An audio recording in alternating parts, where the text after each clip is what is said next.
नमस्कार फ्रेंड्स, एक बार फिर से स्वागत है हमारे यूट्यूब चैनल सिविलाइजेशन में। आज मैं फिर से हाजिर हूँ एक नए वीडियो के साथ। आज का जो हमारा टॉपिक है वो है कंक्रीट का कंप्रेसिव स्ट्रेंथ, क्यूब का कंप्रेसिव स्ट्रेंथ। जो हम साइड पे कंक्रीट यूज करते हैं उसका हम क्यूब कास्ट करते हैं, तो उसका हम कंप्रेसिव स्ट्रेंथ कैसे निकालेंगे, कैसे कैलकुलेट करेंगे। जो हम सीटीएम के द्वारा कंप्रेसिव स्ट्रेंथ चेक करते हैं तो उसकी वैल्यू हम कैसे फाइंड करेंगे। वीडियो स्टार्ट करने से पहले आप लोगों से एक गुजारिश है कि चैनल को सब्सक्राइब करें और वीडियो को लाइक करना ना भूलें।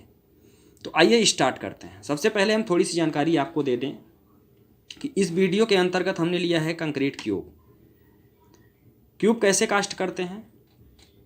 सबसे पहले M15, M20, M25, M30 जो भी ग्रेड हम अपनी साइट पे यूज कर रहे हैं वो ग्रेड हमारा बन के तैयार होता है प्लांट से। इसके बाद हम क्यूब कास्ट करते हैं, उसी मटेरियल का हम क्यूब कास्ट करते हैं और उसको क्यूरिंग के लिए टैंक में डाल देते हैं after 7 days, after 3 days, after 28 days के लिए। और आफ्टर 28 डेज हम उसकी स्ट्रेंथ चेक करते हैं, उसी क्यूब की जो हमने मटेरियल साइड पे यूज किया है, उसी क्यूब का जो है हम स्ट्रेंथ चेक करते हैं। तो आज के वीडियो में सिर्फ हम इतनी जानकारी आपको देंगे कि जो स्ट्रेंथ हम चेक करते हैं उसको हम कैलकुलेट कैसे करते हैं। सीटीएम के द्वारा हमने वैल्यू निकाली किलो न्यूटन में, उसको हम कैलकुलेट कैसे करेंगे। सबसे पहले जो क्यूब की साइज होती है वो होती है 15x15x15 mean 15 centimetre into 15 centimetre, length 15, width 15 and height 15।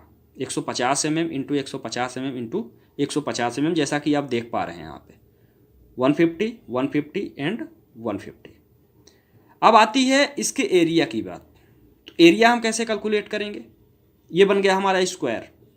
Square की जो एरिया होती है वो होती है साइड इंटू साइड। स्क्वायर की जो एरिया होती है वो होती है साइड इंटू साइड, 150 इंटू 150। जब हम एरिया निकालेंगे तो ये हो जाएगा 22500 mm स्क्वायर। यदि हम इसको सेंटीमीटर में कैलकुलेट करेंगे तो ये हो जाएगा 225 centimetre square without confusion. Second part इसी में आता है वॉल्यूम का। जो हमने क्यूब कास्ट किया उसका हम वॉल्यूम कैसे फाइंड करेंगे। तो वॉल्यूम का जो फार्मूला होता है वो होता है LBD, length width and depth, or length width and height, thickness जो उसकी है, this is length width and height. इसमें तीनों सेम है, स्क्वायर में तीनों सेम होते हैं। जब हम वॉल्यूम निकालेंगे तो हम जैसा कि देख पा रहे हैं यहाँ पे लेंथ भी हमारी 150 है, विड्थ भी हमारी 150 है एंड डेप्थ भी हमारी 150 है, हाइट भी हमारी 150 है। तीनों को हम मल्टीप्लाई करेंगे तो जो वॉल्यूम हमारी निकल के आ रही है वो है 3375000 mm क्यूब। यदि हम इसी को सेंटीमीटर क्यूब में कैलकुलेट करना चाहेंगे तो ये 30 आउट हो जाएंगे, मीन 3375 सेंटीमीटर क्यूब। एरिया हमेशा स्क्वायर में आता है और वॉल्यूम हमेशा, वॉल्यूम की जो यूनिट होती है वो होती है मीटर क्यूब। तो ये हो जाएगा mm क्यूब। अब मेन पॉइंट, ये तो था एरिया और वॉल्यूम, वो हमने निकाल लिया। अब मेन पॉइंट हमारा आया कंप्रेसिव स्ट्रेंथ। उसको हम कैसे कैलकुलेट करेंगे, कंप्रेसिव स्ट्रेंथ। अब कंप्रेसिव स्ट्रेंथ को कैलकुलेट करने का जो फार्मूला होता है वो होता है अप्लाइड लोड। सीटीएम में हमने क्यूब को सेट किया, सेट करने के बाद हमने उसको चालू किया, उसकी जो रीडिंग आई, जितने भी किलो न्यूटन आई, वो होता है अप्लाइड लोड। वो कितना लोड अप्लाई कर रहा है उस पर, कितने लोड के बाद हमारा क्यूब टूट रहा है, वो होता है अप्लाइड लोड की वैल्यू किलो न्यूटन में। जो हमारी सीटीएम वैल्यू देती है वो देती है किलो न्यूटन में अपान में एरिया। तो compressive strength is equal to applied load by area. Applied load जो है वो जो सीटीएम के द्वारा सीटीएम के द्वारा जो दी जाती है वो किलो न्यूटन में दी जाती है। अब ये तो हो गया फार्मूला। अब अपन ने इसको समझाने के लिए या समझने के लिए 450 किलो न्यूटन का लोड हमने एज्यूम कर लिया कि मैंने कंक्रीट को डाला, क्यूब को डाला, हमारा क्यूब 450 किलो न्यूटन लोड लेने के बाद टूट गया, इसके बाद वह भ्रष्ट हो गया।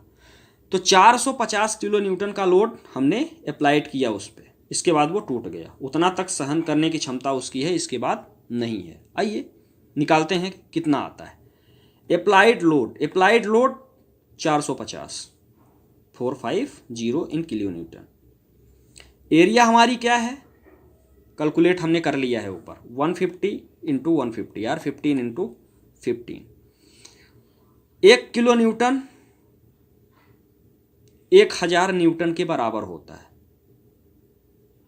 1 kilo newton is equal to होता है 1000 न्यूटन।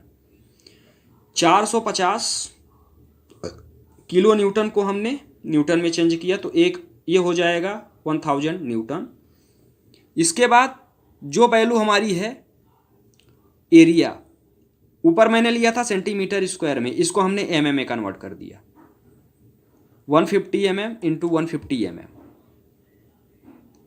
इसके बाद इसको जब हम सॉल्व करेंगे तो जो हमारी वैल्यू कंप्रेसिव स्ट्रेंथ की आ रही है वो आ रही है 20 न्यूटन पर mm स्क्वायर। इससे हमको डे से कोई लेना देना नहीं है। कृपया इस वीडियो में सिर्फ ये जो मैंने पॉइंट लिया है ये सिर्फ समझाने के लिए है, इसका दिनांक तिथि से कोई लेना देना नहीं है कि ये कितने दिन की वैल्यू है, कौन से ग्रेड की है, इससे कोई लेना देना इसका नहीं है। सिर्फ हमने इसको समझाने के लिए लिया है कि हम कैसे फाइंड करते हैं कंप्रेसिव स्ट्रेंथ क्यूब की, हम कैसे फाइंड करते हैं। सिर्फ वो वैल्यू लेने के लिए हमने इस फार्मूले में वैल्यू पुटअप करने के लिए हमने ये वैल्यू एज्यूम किया है। इस वैल्यू से डेट और परसेंटेज ऑफ स्ट्रेंथ अचीवमेंट से कोई मतलब नहीं है। तो ये आज का था कंप्रेसिव स्ट्रेंथ ऑफ क्यूब कैसे फाइंड करते हैं। आशा करता हूँ वीडियो आप लोगों को पसंद आया होगा, अच्छा लगा होगा, और जो बताया गया है वो समझ में भी आ ही गया होगा। जो ना आया हो, जो चीज़ें इसमें ना समझ में आई हों, आप ज़रूर कमेंट बॉक्स में बताएं।